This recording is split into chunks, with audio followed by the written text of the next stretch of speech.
आजकल एक बड़ी हेडलाइन चल रही है कि रूस से आए हुए सस्ते तेल की बदौलत भारतीय कंपनियों ने बम्पर $10.5 बिलियन मतलब 900 अरब रुपए के करीब करीब की बचत की।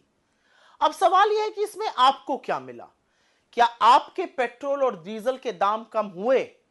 और उसका जवाब तो हम भी जानते हैं कि वो ना है। तो समझना जरूरी है कि तेल का खेल चल क्या रहा है। तो सबसे पहले दो चीजें समझ लीजिए। ऑयल जगत में दो तरह की कंपनीज होती हैं, upstream and downstream. Upstream companies होती हैं जैसे कि ओएनजीसी, ऑयल इंडिया, रिलायंस भी अपस्ट्रीम कंपनी है। रिलायंस डाउनस्ट्रीम में भी है। इसके अलावा आईओसी, एचपीसीएल, बीपीसीएल, ये डाउनस्ट्रीम कंपनीज होती हैं।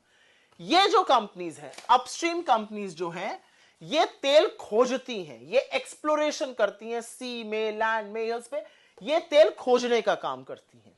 जो तेल कच्चा आता है उसको प्रोसेस करने का, उसको रिफाइन करने का काम ये कंपनीज करती है। ये बाजार में तेल बेचती हैं। ये तेल पेट्रोल बनता है, डीजल बनता है, एटीएफ बनता है, जो एविएशन फ्यूल होता है, ये काम ये कंपनीज करती हैं। अब आगे की बात सुन लीजिए। हिंदुस्तान में आपको पता है कि करीब करीब 85% हमारा जो क्रूड की रिक्वायरमेंट है, जो कच्चे तेल की जरूरत है, वो आयात होती है, वो इंपोर्ट होती है। और यह आंकड़ा नरेंद्र मोदी जी के प्रधानमंत्री बनने के बाद और बढ़ा है, क्योंकि देश में एक्सप्लोरेशन घटा है।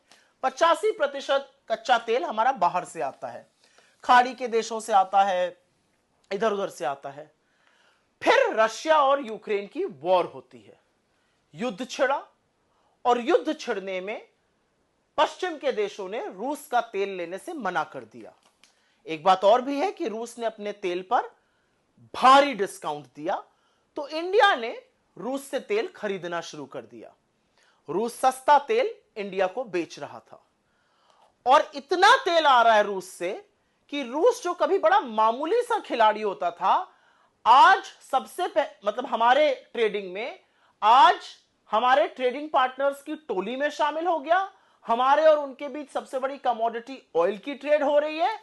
और तो और वित्तीय वर्ष 2023 में और वित्तीय वर्ष 2024, यह आंकड़ा याद रखिएगा, रूस से आया हुआ तेल वित्तीय वर्ष 2023 में 21.5% था सारे आए हुए तेल का, और यह संख्या 2024 में बढ़कर 36% हो गई।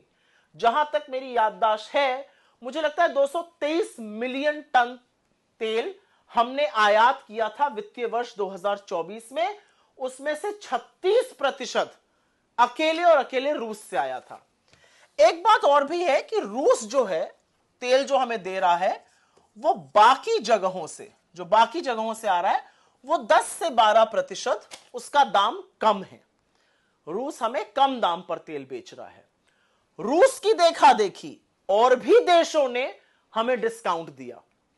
ईरान ने दिया, सऊदी अरेबिया ने दिया, जहां से हमारे जो ट्रेडिशनल हमारे सप्लायर्स रहे हैं कच्चे तेल के, उन्होंने भी डिस्काउंट दिया।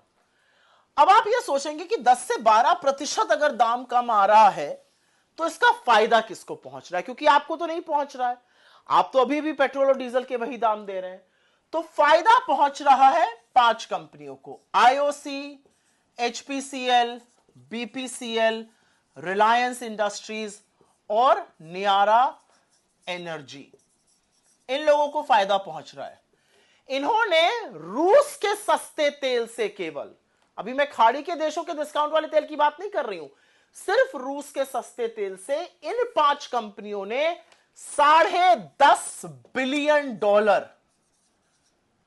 फिर से पढ़िए इस फिगर को, $10.5 बिलियन मतलब 900 अरब रुपए की बंपर बचत की है। पर आपके बिल क्यों नहीं कम हुए? आपके बिल इसलिए नहीं कम हुए क्योंकि सरकार ने लगातार 13 बार एक्साइज बढ़ाई, और वो वाली बढ़ाई जो राज्यों के साथ साझा नहीं होती है। 3 बार मात्र घटाई।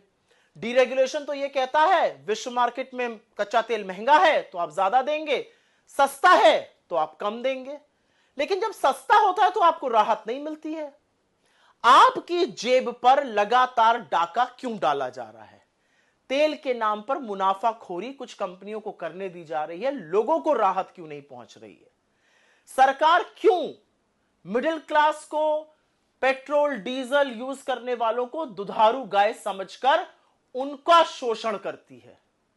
यह मुनाफाखोरी नहीं तो और क्या है? यह आपकी जेब पर डाका नहीं तो और क्या है? रूस से सस्ते तेल में लोगों ने बचत की $10.5 बिलियन, 900 अरब रुपए की। आपने 9 नए पैसे की बचत की है? सोचिएगा जरूर।